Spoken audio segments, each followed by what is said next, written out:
Okay, today I want to talk about the Paris Commune. This is how I end the previous course, but it's the most appropriate place to start this one because the Paris Commune hung over Europe for the next 20 or 30 years. And in my view, the Paris Commune and the massacre that followed the Paris Commune, massacre of thousands and thousands of people, anticipated the 20th century, when you became guilty for just being who you were. À Paris, tout le monde était coupable. In Paris, everybody was guilty, shouted out one of the prosecutors as they shot men and women down.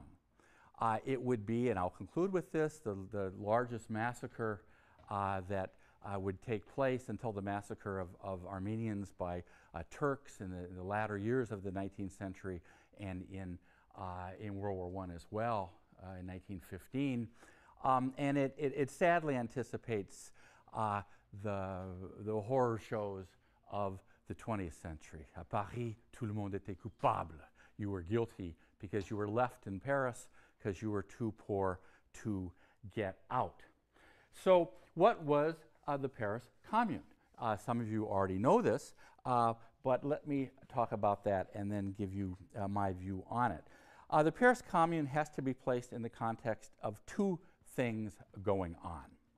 One is that during the Second Empire, which was that regime of Napoleon III that lasted from 1852 till he was really rounded up by the Prussians in 1870, there was in the late 1960s and in the late 1860s a revival of Republican and socialist organization and of anarchist disorganization, if you will. In June in 1868, the emperor legalizes public meetings, which had been illegal, and in Paris and in very many places, particularly on the edge of Paris, in the margins of urban life, you had meetings in large warehouses and in big cafes where people discussed politics and imagined reforms that they wanted in the empire, or many of them wanted a republic or some sort of democratic socialist republic. So there's a political mobilization in the late 1860s. And in the beginning of 1870, there's a wave of strikes. Strikes had been illegal in France until 1864.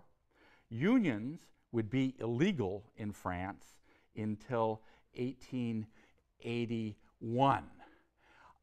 But so you had a wave of strikes. So that's really the first context and the mobilization of many ordinary people living in Paris.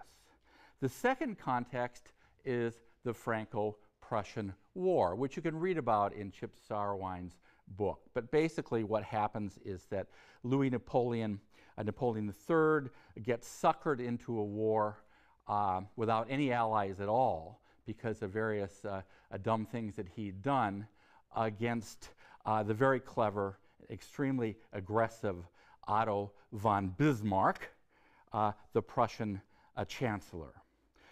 It involves one of those obscure things that one had to learn in Western Civ the way it was taught a long time ago.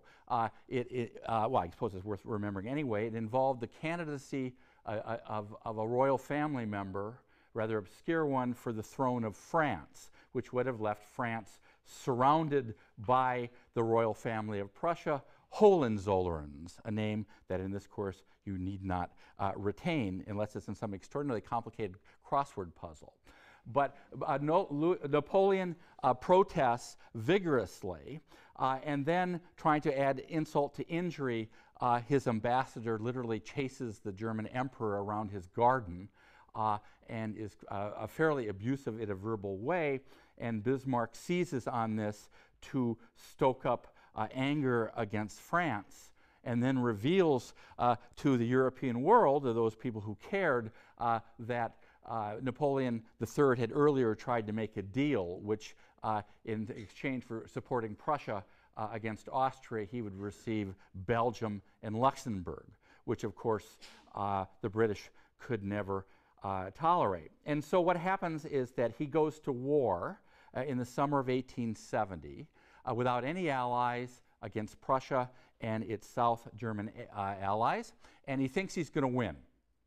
But as my team was in Michigan Stadium last Saturday with me present, very sad person you're looking at, he was blown out. And on September 4th, 1870, there was yet another insurrection in Paris. A crowd storms down to the town hall. They seize power. They proclaim a republic. They name streets different names. And they want to prolong the resistance against the Prussian army, which has, through betrayal and cleverly organized military victories, is sweeping aside French resistance. And Napoleon III, who's very sick, he would die a couple years later, probably of stomach cancer, is captured in the Battle of Sedan, S-E-D-A-N, which is a textile town near the Belgian border in the north of France. And he goes off to, is sent packing off to Britain. Now, what happens then is that there are those who want to keep fighting. It's quite clear that one of the demands of Prussia, and as of late January, a unified Germany, the German Empire was proclaimed in the Hall of Mirrors in the Chateau of Versailles by coincidence, but one of the demands is that there'll be a huge indemnity, which the French will have to pay, and that Alsace and Lorraine, those eastern provinces, largely German-speaking, I remind you, would be amputated. And after the Paris region, and would be annexed by Germany. And after the Paris region, Alsace and Lorraine were the two most industrialized and prosperous parts of France. And so in Paris, people find themselves surrounded. Here we go, the screen. Is that the right screen? I never know. Who the hell knows? That works. They find themselves surrounded.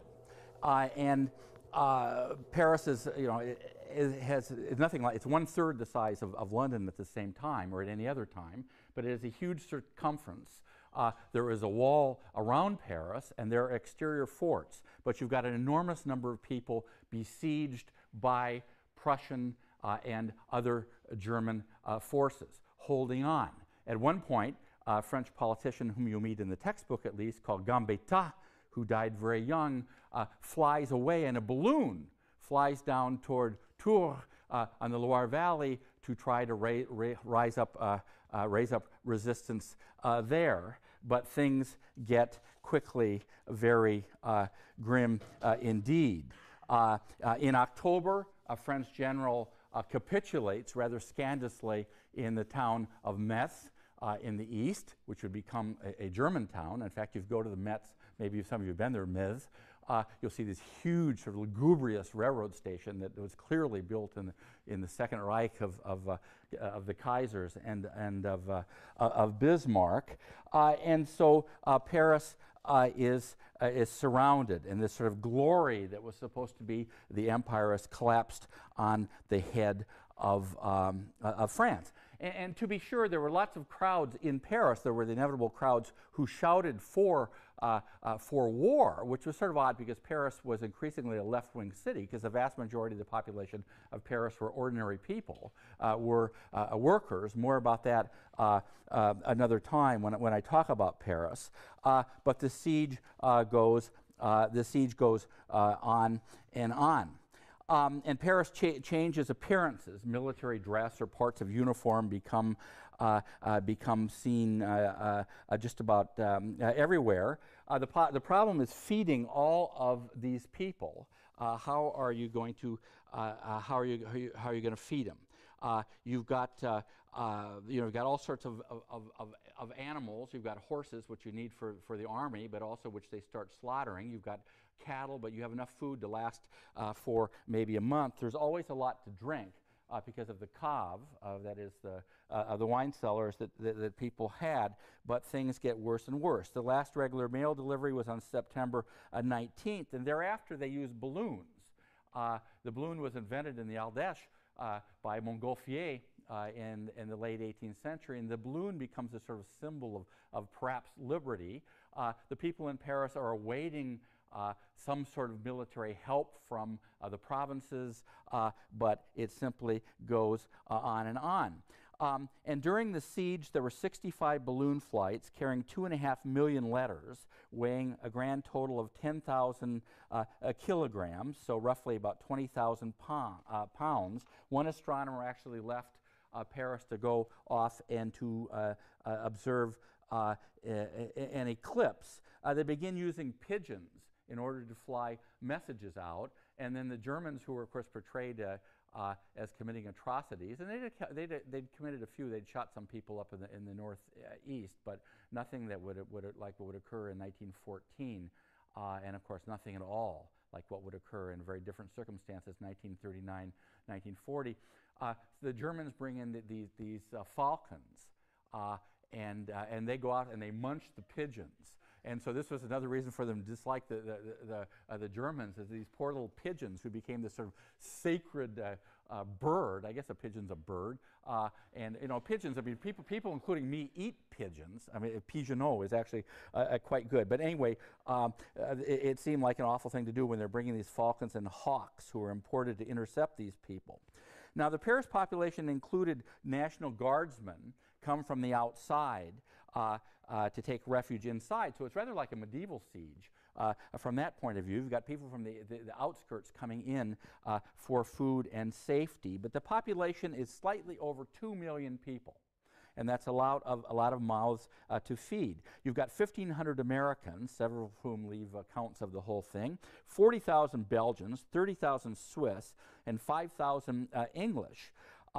So you're starting out with about 25, please don't write these down, 24,000 cattle, 150,000 sheep, 6,000 hogs, and that is not enough to eat. And people become quite obsessed with what they're going to eat. And you're looking at somebody who basically does not like dogs at all, but who loves cats. And canine butchers replaced horse butchers. The horses had mostly been eaten up or had been commandeered, as I said before, by the army. You can still in France today find, not canine butchers, you can find horse butchers, and it's always a red front with a gold head of a horse, appropriately enough. But people began to eat they ate the animals in the zoo. What's his name? Castor and Pollux, who many Parisian children, generations had gone to visit the zoo, find themselves eaten. And they can't eat the tigers because they're afraid to open the cages. And unfortunately, the tigers simply, croak because they're not going to waste food on them from their point of view. But they begin eating dogs and cats. And so you had this rather odd situation where instead of dogs guarding their masters or mistresses, you had the masters and mistresses guarding the dogs against people who would take the dogs and unfortunately kill them and eat them. And they eat cats as well. And of course rats, and Paris had and still has millions of rats. Even in if you come home about 2 or 2:30 in the morning near our apartment, you can still see rather large rats dashing across the street. Some of them look so bloated they look like sanglier or wild boar, which you can see occasionally in parts of rural France. There were inevitable tales with French food, as you know, the presentation counts for something very much. When food arrives, you're likely to say, "C'est bien présenté." I mean, it has all sorts of meanings to it. It's well presented. But it's how it looks, but how it's served, and of course how it tastes. Where you would have, unfortunately, it just pains me when I think of my poor little kitty. A cat with mice artfully placed around the cat carcass. One has to call it that. What do you have? Carcass of cat. And people simply got by as best they could. And so they have this, and Bismarck had predicted that the siege would end if Parisians went several weeks without their café au lait. the whole thing would be over. But they create a Central Commission of Hygiene and Sobriety, which tell people, encourage people to eat healthily, and don't just, get wasted all the time, which is what I would have done, I'll tell you that. But with, no, I take that back. I do not film that. So here's the proposed menu. We don't have to know French to know this, but here's a menu that this is early in the siege. The word for French is cheval. And here's a menu for, but these people must have been friqués or fairly wealthy to have been able to eat like this. But here's what, you don't even have to know French to get this. It starts with a consommé de cheval, cheval brouilli au choux, culotte de cheval à la mode, côté de cheval braisé, filet de cheval rôti, bœuf et cheval salé foie. They couldn't do much with horse ice cream, so it sort of trailed by the end. And as somebody once wrote, many a superb champion of Longchamp, that is the racetrack, met their end on the table of some well-heeled person from the western fancy districts of Paris. But it ceased being funny. And it was nothing like the siege of Leningrad, where something like 1 million people died in World War II of starvation, but there were all sorts of little caskets being dragged along to what passed then for mortuaries.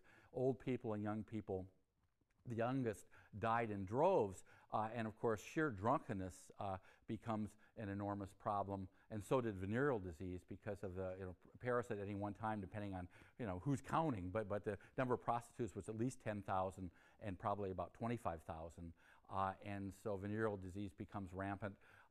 And there are also very strange cases of mental illness that were predictable. There are people who are brought into mental institutions who literally think that they're Joan of Arc, who was burned, au Calvados. I shouldn't say that, but in Rouen in the 15th century. Or there are people that believe that they're God or that they're St. Louis and can somehow save France. So by hunger sets in and it becomes extremely sad and tragic, and attempts to break out simply don't work. But it had its light moments, and I can never resist those. They do a contest, those who like to enter contests, saying, how can we break out of this awful mess? Oh, whatever can we do?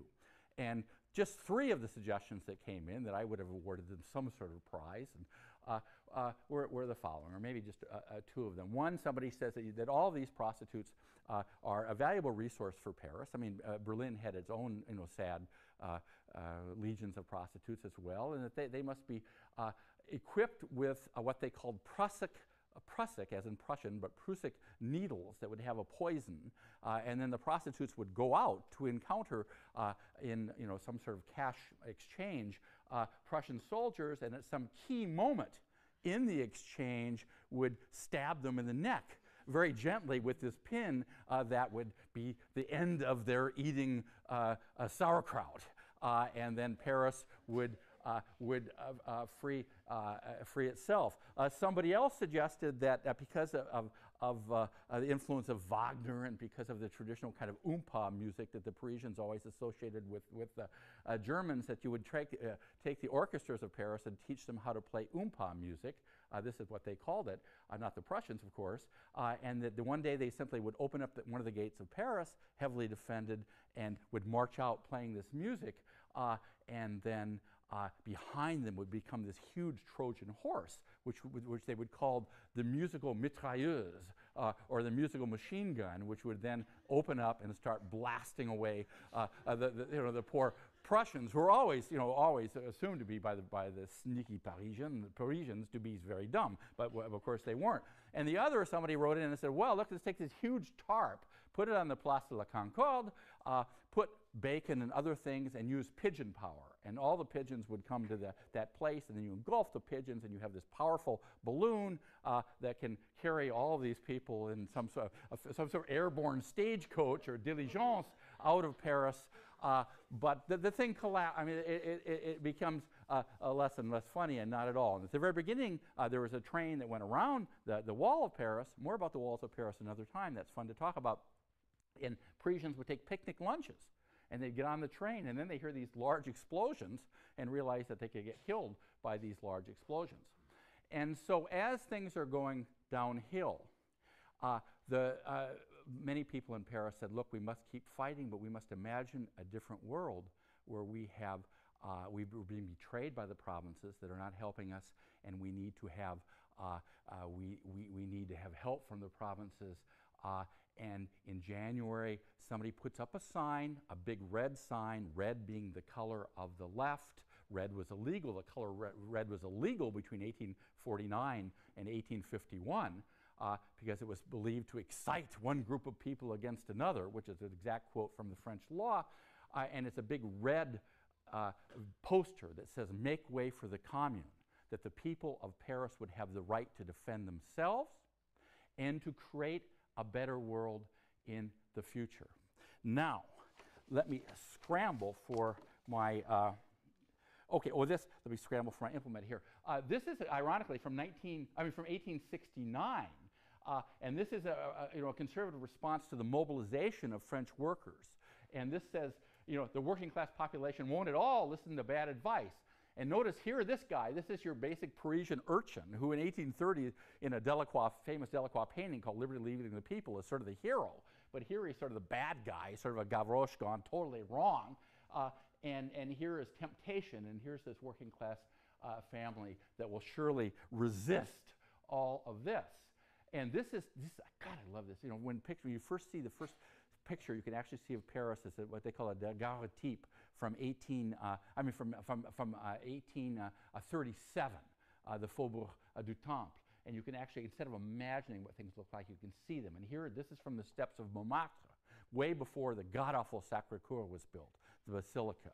More about that some other time when I'm in a real frenzy of contempt for the destruction of the Parisian skyline. But anyway, this is looking down from a Montmartre. And here you've got the image of, the female image of liberty, Marianne. And she comes in as the provisional government that is going to capitulate France. It's going to, give up. But not that it's going to make a damn bit of difference. And then Adolphe Thiers, who somebody once called a miserable gnome, Thiers, Adolphe Thiers is there, and he's cutting off the right arm of France, which is Alsace and Lorraine, with Strasbourg and Colmar and La Route des Vins and all these important things. And here, this is Marianne being martyred by the French provisional government, and in the back is it the dawning of the social republic of the left? That is, these ordinary people who have fought so long and so hard. So Paris capitulates. France, not Paris, but France, the provisional government capitulates in the end of January of the year 1871. And the Prussian troops, cavalry, march down, I guess horses don't march, they trot, but they trot down the Champs-Élysées, and then the concierge from that area go and symbolically and for real intent also clean up the stones afterward. And there's a huge indemnity that has to be paid off, and France will lose Alsace-Lorraine. So France has this provisional government. I mean, you can read about this stuff. It's not that interesting. It was passionately interesting. But in February of 1871, there are elections, and the provinces, particularly the conservative western provinces like Brittany, return this extremely monarchist-dominated National Assembly that is going to determine the future of France. And the landlords come back to Paris because they had somewhere to go during the siege, and they say, you pay up. You pay up money with interest. And the provisional government says, yes, you pay up money with interest. And people had no money, and there's just incredible anger. And Thiers, who in 1848 had advised another regime that fell to revolution, that is of the July monarchy, the plotting Louis-Philippe, to withdraw the troops from Paris, in the account of if there's any trouble in Paris. He already had this in mind. On March 18th, 1871, he sends troops to Montmartre, the hill of Montmartre, the highest point in Paris, which had only been annexed in 1860. on January 1st. Montmartre, which still had this somewhat rural atmosphere. There's still a wine produced there. It's all, you know, the vineyard is about as big as this room. It's just so they can sell the label, you know, of wine from there. Because the National Guard of Paris that had defended Paris so heroically, they still have got these guns. And so they have these guns, and so they send they send the troops to get the guns early in the morning. The women who are at the market see the troops coming. They call the menfolk. The menfolk take two generals of the provisional government. They put them up against the wall, and they shoot them. And Thiers says, now we're going to get these bastards. And he pulls all the troops out, headquartered appropriately enough in Versailles, and Paris is surrounded again by, in this case, somebody else's government, that is the provisional government. So the Commune begins on the 18th of March, 1871, and it lasts until the end of May, 1871. Lenin once called it the Festival of the Oppressed, and Lenin was wrong about many things. He's right about a few things, but wrong about many, but he got that one right. And so for the first time, ordinary Parisians found themselves masters of their own lives. The wealthy people mostly got out again, and the Commune holds on. The numbers of the Commune were swollen by political refugees. This is a woman called Elizabeth Dmitrieff, who was a Russian militant, who was one of the leaders of the Commune. And as in the French Revolution, that is 1789 and following, and as in 1848, clubs of women began to form, demanding rights. And the Commune, despite the fact that there's lots of, you could hear in the distance the guns sometimes getting closer and closer in attempts to break out, fail miserably.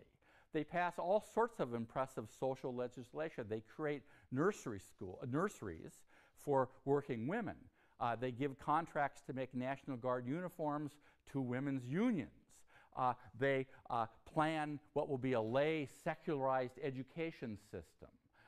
They ban night baking because it was not good for the health of people working in bakeries in the middle of the night. And here's a women's club making demands.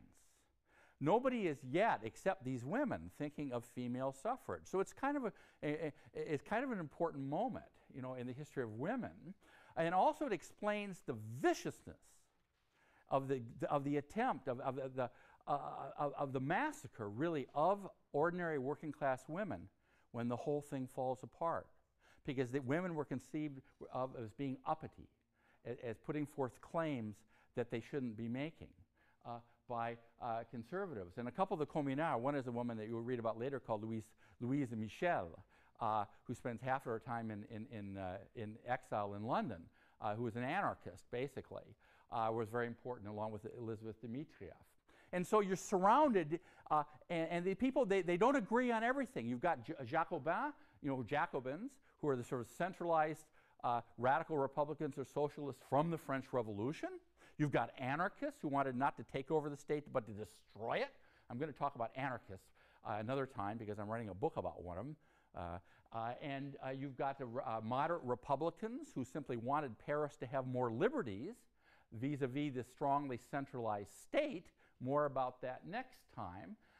You've got moderate socialists. You've got this whole kind of different people. And they're meeting around tables and talking and arguing and debating and yelling and hugging long into the night as the guns draw nearer.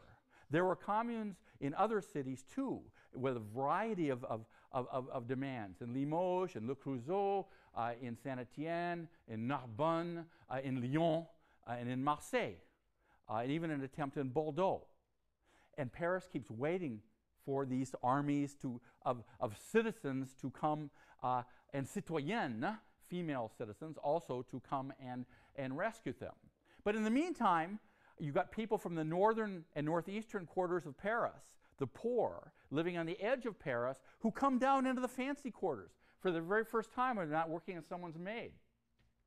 And they summon, and the painter Gustave Courbet, the naturalist painter from near Besançon, thus burial at Ornans, he says, why don't we as a symbol get rid of this horrible statue of Napoleon that's standing on the Vendôme column in the Place Vendôme. The Place Vendôme is near Palais Royal, very fancy. It's known to Americans who have visited there, many, but others because that's the Ritz Hotel where, what's her name, Princess Diana left, 10 years ago now, and never made it, unfortunately for her, out of the Pont d'Alma, the tunnel. He says, let's tear the whole damn thing down. And so this is an entry pass to see this thing brought down as a symbol of centralized oppression. And this is, this is the result. This is the crashing. And so people would come down, they'd have their pictures taken with a picture as if it was the part of the true cross of the crashed Vendôme column. Because for once they had won. For once they had won. And so they have to defend Paris. And so you've got all these cannons that you just saw before. And you've got, they still have their uniforms, and they build these huge barricades.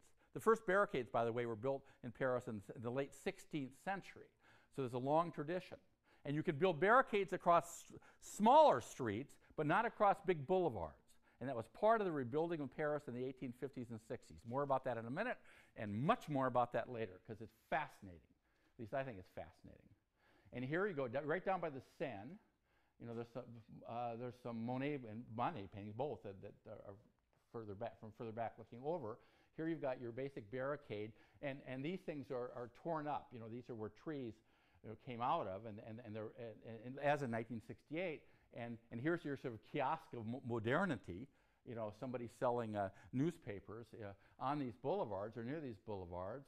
And here's some of these people, and most of them would be dead within a month of this photo.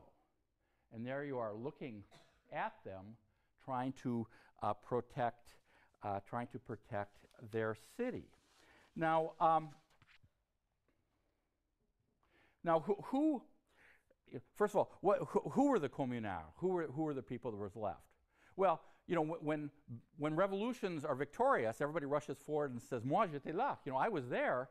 And they give their name and their address, and why don't you reward me, or at least pay attention to the fact that I was there. In Paris, you got the victory column of the Revolution of 1830, where the Bastille once stood, and it's got the names of all the people that were killed in 3 days of July 1830. But in something like this, you have a body count of at more than 15,000 people. So we know who the communards were. They were ordinary people. They were the ordinary workers. Men and women who simply couldn't get out. They weren't all, socialists. As I said, some were anarchists, some were moderate Republicans, but they were who were left. Their very presence there, that's where they lived, but their defense of Paris reflects tensions between urban France and conservative rural France. The armies that they were opposing, the French armies, were largely staffed by peasants from conservative areas or from National Guards brought in from towns like Vannes or Évreux or all sorts of places are brought in. And so the commune, it's somewhat semi-proletarian. They're mostly working people. They're particularly people from the poorer quarters of the north and the northeast. More about that later. They are the people that were left. They are artisans, craftsmen, day laborers, domestic servants. They are the people who were left. And what they were trying to do is imagine a world, a new world which would be less centralized, but for the socialists, they wanted more centralization, so it was a very complex period indeed. But it reflects the artisanal base that was still part of the French economy, for sure, with the emphasis on skilled production of handbags and of gloves and of finely crafted tables. The cabinet makers were always terribly important in the French Revolution, and they still are. And there's still all the stores, or most of the stores on one particular street in Paris near the Bastille are still furniture stores. The kind of myth of the Commune was, of course, that from the conservatives' point of view, is that these were the furies of hell, the men and the women who rose up to slay their social betters. Well, of course, that's not the case. That's a sort of myth for the French Revolution as well. And then you had your basic Republican interpretation, is that they were defending the Republic against this sort of monarchy to be restored. And that certainly is part of that as well.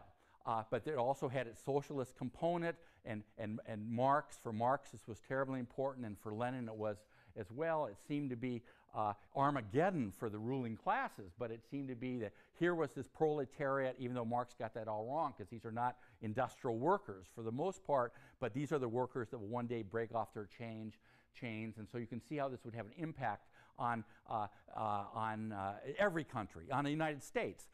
Those who've taken American history, I mean, this sort of view that that immigrants were increasingly bringing socialism and anarchism to the United States. The commune is important in the big Haymarket affair, the collective memory of the commune, the Haymarket affair in Chicago, and the people hung there in when was it, 1886. But the most important, really, the most important result of it was the massacre, I think, itself. Because when finally the troops of the provisional government come pouring through the western gate, a gate that had essentially been left open in a place called Passy, where there's some very nice Art Nouveau buildings, by the way, but which was very collaborationist also in World War II, though not everybody, what they do, the troops do, is they use the boulevards that had been built by Napoleon III as a way of getting to those working class neighborhoods that had always risen up. And Napoleon III and his prefect of the Seine, a name you don't have to remember now, but sometime it would be nice to remember, called Haussmann, a name so important that it became a verb. To Haussmann something was to bulldoze it. A man dissed by my late friend Richard Cobb as the Alsatian Attila. He had plowed through working class neighborhoods and built the boulevards of the modern Paris that one celebrates and where one celebrates. He did it to bring more light. He did it to bring more air. He did it to free the flow for capital, money. Thus the department stores are on the boulevards. I'll do this again. Not this whole lecture, but that part again. And he did it because you can't build barricades across boulevards, wide ones. 1944 August, we jump ahead. The boulevard, the barricades are across the same streets where they were in many cases in 1792 and in 1789. And the problem in 1968, it was very hard to build a barricade across the Boulevard Saint-Michel, which was built by Haussmann at this time. So the troops come pouring in. This is down the Rue de Rivoli, which was completed in the 1850s and 60s. And the damage is staggering. This is the Church of the Madeleine, which is still there. This is the Rue Royale. These streets do not matter. It's just the visual images with what is really going on that counts. The Hôtel de Ville, which was destroyed. Interestingly enough, 10 years ago, somebody found photos taken by this Parisian of the siege in the Commune. In the back of the Hôtel de Ville, they were found 10 years ago. They had survived. I just saw an exposition of them at the Bibliothèque Historique de la Ville de Paris in January of photos that had never been seen before. But anyway, this is the Hôtel de Ville, which is down by Notre Dame, though it's not in Cité. Don't worry about these places. And then they put the women on trial. There had been a rumor that female incendiaries, in French, les pétroleuses, had been setting fire to fancy houses and had been burning down the Bank of France. And so this rumor was part of the fear of, quote-unquote, uppity women putting forth demands. And they squished them like grapes, and they hauled them off and shot them. Goncourt, one of the writers, the Goncourt, the one who hadn't died yet, was no friend of ordinary people. But there's an amazing scene in his memoirs when he's down by the Hôtel de Ville. He sees these women chained together, being walked around, and he says, well, where are they going? And so the guy next to him says, well, they're going to shoot them. He said, what do you mean you're going to shoot them? You didn't shoot women, do they? Well, they did. And he describes it, and it's terrifying. I used to read it, but I could never get through it. It's terrifying. And then he hears the coup de grace as the shots one after another. And then he sees a priest staggering out, overwhelmed by it all. And then he moves on to something else. The execution. This is Manet, who is horrified by the whole thing. Manet wasn't there. Courbet also did an execution scene. And in the end, what there was this. À Paris, tout le monde était coupable. In Paris, everybody was guilty. Little coffins. People were smaller then. You can still see in the Panthéon this sort of secular monument to some very wonderful people like Émile Zola, but also, just Napoleonic generals, one after another. You can still see bullet holes there from the Commune, not just from World War II, from where people were executed. And lots of people who were chimney sweeps were executed because they had been cleaning chimneys, and they had the equivalent, they had charcoal on their cheeks. They would rip off your shirt to see if you had a bruise from a recoiling rifle. And it wasn't just, it wasn't a neutral massacre. What it was, they went areas of Paris like Belleville, which is in the northeast, which had long been assumed to be a radical place, and Montmartre, and that's where their collective memory of the forces of order, as they like to call it, was very, very precise. And that's where they went in and massacred them. And that is the most chilling, probably, legacy of the whole thing. Now, I know it's easy to look at me and say, God, there's an old lefty, why doesn't he grow up? That's what my wife says sometimes, why don't you grow up? But why don't you, get over this? I remember when I was, a student in Paris, I remember going up to, there's a place at Père Lachaise Cemetery, and there's the Wall of the Fédérés. It's called the Wall of the Fédérés. And that's where they massacred lots of people. And people used to go up there on May Day, and sometimes on the anniversary of the Commune, just to see where these people fell with enormous more dignity than the people who shot them. And this was the ultimate lesson of the Commune that would hang over Europe. For the left, it was a sign that the state is strong, powerful, and can be vicious. Don't let anyone ever tell you that the victims of terrorism in any century are anywhere approximately near the victims of state terrorism, no matter how awful terrorism was, and the anarchist attacks in the end of the 1890s. At the beginning of the 1890s, I'm going to talk to you about it because I'm interested in them. But this was the real lesson of all of this. As the state, ever more stronger in Europe since the consolidation of territorial monarchies in the 15th century, the state growing in power with absolutism, growing in power with the revolution and with Napoleon, growing in power with unification of national states. The state could strike back with unparalleled savagery against those people who got in the way. And that's what happened at the Commune, in the Paris Commune. How many people died? Minimum estimate 15,000, probably closer to 25,000. Yet, when they did the census of 1872, in Paris alone, there were 10,000 less shoemakers than there had been before. Shoemakers were an extraordinarily radical trade. Were they all hiding in their aunt's house in Orléans? Where were they? The flames engulfed the bodies. They were gone. And the amnesty for the communards, the people in the Commune, wouldn't come till 1879. But it hung like a shadow over European politics and French politics for years and years. And when you go up there, if you go up to Montmartre, it's incredible, because I was there once very, very late in the afternoon. And oddly enough, I met this woman who went there every day, and I said, why do you go there every day? And she said she had some sort of lung disease, and she couldn't get out of Paris, but she could go into Père Lachaise, and she knew where every tomb was. And she took us up to see the Wall of the Fédérés. I was with some friends of my mother long ago. And I remember looking at that and just thinking. I remember when I was a kid, I read this book by Thomas Wolfe called Look Homeward, Angel. And in the end, he says, what does he say? He says, oh, lost, and by the wind grieved, ghost, come back again. That was the commune. And we're going to go on to the state next time. Have a good day.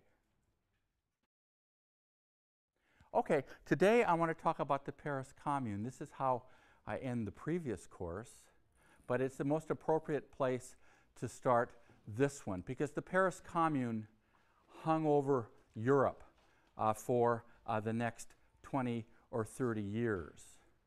And in my view, the Paris Commune and the massacre that followed the Paris Commune, massacre of thousands and thousands of people, anticipated the 20th century when you became guilty for just being who you were. À Paris, tout le monde était coupable. In Paris, everybody was guilty, shouted out one of the prosecutors as they shot men and women down. It would be, and I'll conclude with this, the largest massacre that would take place until the massacre of Armenians by Turks in the latter years of the 19th century and in World War I as well in 1915.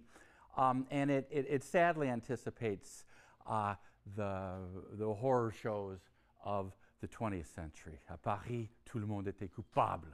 You were guilty because you were left in Paris because you were too poor to get out. So what was the Paris Commune? Some of you already know this, but let me talk about that and then give you DAN, which is a textile town near the Belgian border in the north of France. And he goes off to, is sent packing off to Britain. Now, what happens then is that there are those who want to keep fighting. It's quite clear that one of the demands of Prussia, and as of late January, a unified Germany, the German Empire was proclaimed in the Hall of Mirrors in the Chateau of Versailles by coincidence, but one of the demands is that there'll be a huge indemnity which the French will have to pay, and that Alsace and Lorraine, those eastern provinces, largely German-speaking, I remind you, would be amputated. And after the Paris region, and would be annexed by Germany. And after the Paris region, Alsace and Lorraine were the two most industrialized and prosperous parts of France. And so in Paris, people find themselves surrounded. Here we go, the screen. Is that the right screen? I never know. Who the hell knows? That works. They find themselves surrounded, and my view on it. The Paris Commune has to be placed in the context of two things going on. One is that during the Second Empire, which was that regime of Napoleon III that lasted from 1852 till he was really rounded up by the Prussians in 1870. There was in the late 1960s and in the late 1860s a revival of Republican and socialist organization and of anarchist disorganization, if you will. In June in 1868, the emperor legalizes public meetings, which had been illegal, and in Paris and in very many places, particularly on the edge of Paris, in the margins of urban life, you had meetings in large warehouses and in big cafes where people discussed politics and imagined reforms that they wanted in the empire, or many of them wanted a republic or some sort of democratic socialist republic. So there's a political mobilization in the late 1860s. And in the beginning of 1870, there's a wave of strikes. Strikes had been illegal in France until 1864. Unions would be illegal in France until 1881. But so you had a wave of strikes, stoke up anger against France, and then reveals to the European world, or those people who cared, that Napoleon III had earlier tried to make a deal, which in exchange for supporting Prussia against Austria, he would receive Belgium and Luxembourg. which of course the British could never tolerate. And so what happens is that he goes to war in the summer of 1870 without any allies against Prussia and its South German allies, and he thinks he's going to win. But as my team was in Michigan Stadium last Saturday with me present, very sad person you're looking at, he was blown out. And on September 4th, 1870, there was yet another insurrection in Paris. A crowd storms down to the town hall. They seize power. They proclaim a republic. They name streets different names. And they want to prolong the resistance against the Prussian army, which has, through betrayal and cleverly organized military victories, is sweeping aside French resistance. And Napoleon III, who's very sick, he would die a couple years later, probably of stomach cancer, is captured in the Battle of Sedan, S-E-D. So that's really the first context and the mobilization of many ordinary people living in Paris. The second context is the Franco-Prussian War, which you can read about in Chip Sauerwein's book. But basically what happens is that Napoleon III gets suckered into a war without any allies at all because of various dumb things that he'd done against the very clever, extremely aggressive Otto von Bismarck, the Prussian chancellor. It involves one of those obscure things that one had to learn in Western Civ the way it was taught a long time ago. Well, I suppose it's worth remembering anyway. It involved the candidacy of a royal family member, rather obscure one, for the throne of France, which would have left France surrounded by the royal family of Prussia, Hohenzollerns, a name that in this course you need not retain unless it's in some extraordinarily complicated crossword puzzle. But Napoleon protests vigorously, and then, trying to add insult to injury, his ambassador literally chases the German emperor around his garden and is fairly abusive in a verbal way, and Bismarck seizes on this to